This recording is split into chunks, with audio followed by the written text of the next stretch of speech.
You know what's sexy? Books.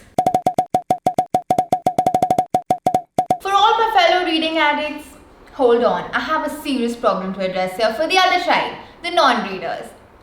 I get a question. You think, what is so sexy about reading books? Well, books have not only allowed me to expand my mind, but honestly, they are super therapeutic. Helps in self-development, in educating yourself, in learning new things, in escaping reality for a bit, which, let's admit, is a good distraction sometimes. And hey, let's not forget, entertainment, entertainment, entertainment. So, welcome to my top 7 books that have changed my life. Like, literally changed my life. So the first one is Becoming by Michelle Obama. She needs no introduction. She's like this definition of poise and grace.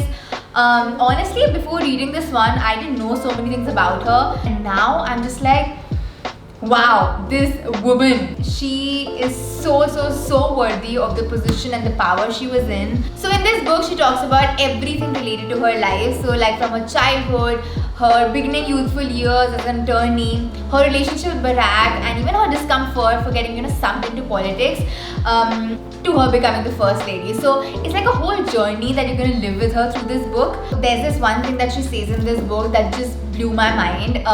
So she was talking about, how people ask you when you're growing up that what do you want to be when you grow up, So she says that people ask you what do you want to be when you grow up, as if growing up is finite, as if at some point you become something and that's the end.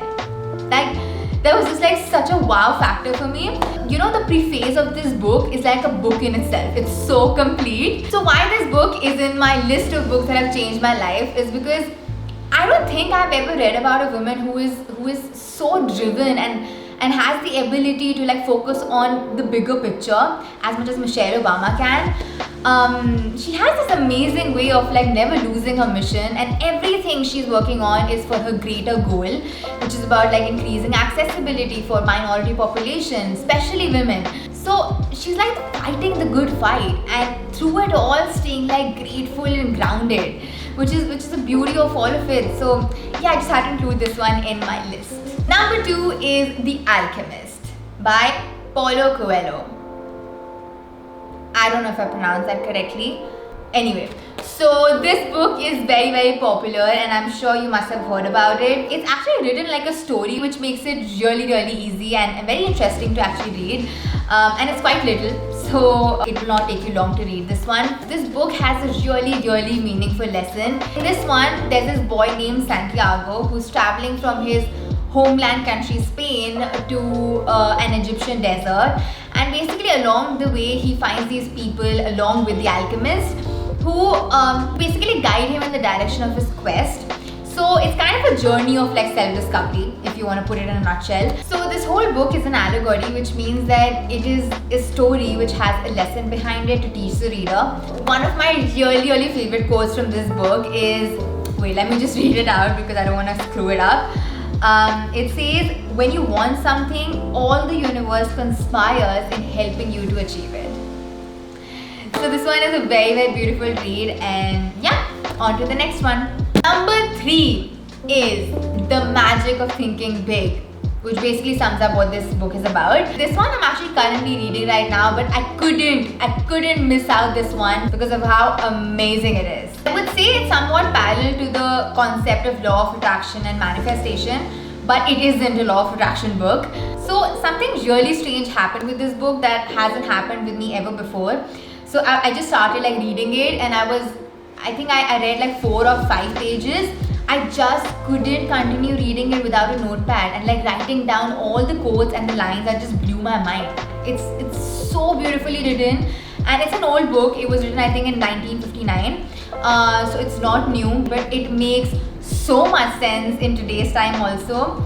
Like if I have to highlight the important bits or like those moving you phrases, I might as well just highlight the entire book. It's that good. So this book starts with like defining success for you, like in the most beautiful way. I haven't like read the definition of success in such a beautiful way.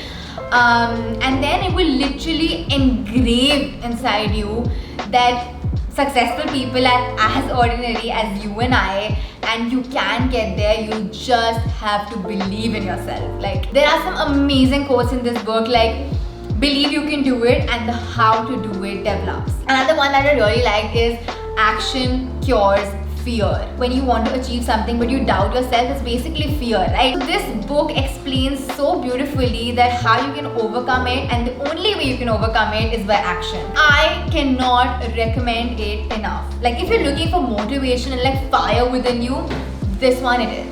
So the fourth one is Girl Stop Apologizing by Rachel Hollis. Now this is the book I would probably recommend to like every girl, every woman. If I meet them and they ask me like what book should I read, no, just kidding. They don't even have to ask me. Like, I'll just be like, read Girl Stop Apologizing, and then I'll probably be like, hey, by the way, I'm Kriti. But yeah. So in this one, Rachel Hollis talks about living unapologetically, about not drowning in other people's opinion, other people's perceptions, which is such an easy trap to fall into, to be very honest. And you know, it's about taking ownership of your dreams and not forgetting who you are as a person, like through the entire process. She is such a motivator and is all for like empowering women, and she will just make you like break through that doubt of like I am not good enough, and you know, that belief that so many of us have, that our self-worth, our value is defined by others' perception about you, of you know how you are like as a wife, as a mother, as a daughter, as a sister, rather than how you are as you, like, you know. So I really, really highly recommend this book to every woman and men, because you need to know this. So yeah. Next one. Holy beep.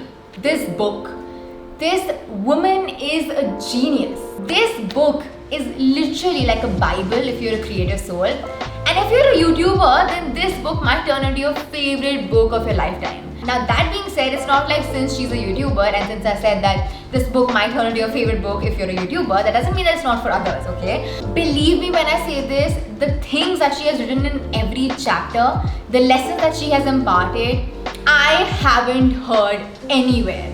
And it applies to everyone. It's just that she has backed them with like examples from her life, which a YouTuber would relate to more. But the lessons, damn. Like, there is so much juice in this book that when I read it, it just blew my mind. Every chapter is just 3 to 4 pages, but I don't think it could have been any better. I literally never wanted this book to end, and that's saying a lot. It's such a conversational book. Like, you will literally feel like Lilly Singh is sitting right in front of you and just talking. Or even better, you will feel like you're Lilly Singh. So yeah, really recommend this one. The sixth one, it's a thumbs up. So the sixth one is Ikigai, the Japanese secret to long and happy life. I have literally seen this book in the bestseller section of bookstores like so many times that I was like, you know what, let me just give it a read. It's like, it's calling me, okay? So whenever I used to see it, I used to be like, what is Ikigai? So Ikigai is basically the reason why you get up in the morning every single day. That's like a simple language, but it is basically the reason for your existence, right? So the backbone of this book is this village on a Japanese island. It's the village of longevity, simply because that village has the highest life expectancy rate. So the people who live in that village are not only old, but they are happy and active. And this book literally shares their secret to happiness. So this book will basically make you think and find your purpose of life, your passions, your mission, and it will teach you like how to not worry about the past or the future, rather just live in the present, you know, which is so difficult for us millennials, to be very honest. It will just motivate you to like live healthier, which has literally become a huge part of my life, and just learning more and more about it is always a good feeling. So yeah, I definitely recommend this one. So the seventh one is actually not with me right now, because that's the first book I started reading like online on Kindle app. I am not somebody who is you know, too inclined towards reading books like online, simply because the feel of like having a book in your hand is something very, very personal, very, very special to me, and I don't think I can ever convert into a totally online reading kind of a person. I don't have Kindle, but I have the Kindle app. So the name of the book is How to Win Friends and Influence People. I know the name sounds a little weird, but it is actually one of the books that I wish was recommended to us in school because of the kind of lessons that it has taught me. This is one of the most uniquely written books I have ever read because of the kind of examples that the author has included in this one, which is one of the key factors which makes this book so interesting and so engaging. Like, this book is filled with wisdom. It's again a very old book. It was, I think, written in 1939 if I'm not wrong. I know the title is a bit weird, How to Win Friends. But let me tell you something, if there's anything worth winning, it's friendship. No, but some of the lessons that this book has taught me are to be genuinely interested and curious about other people.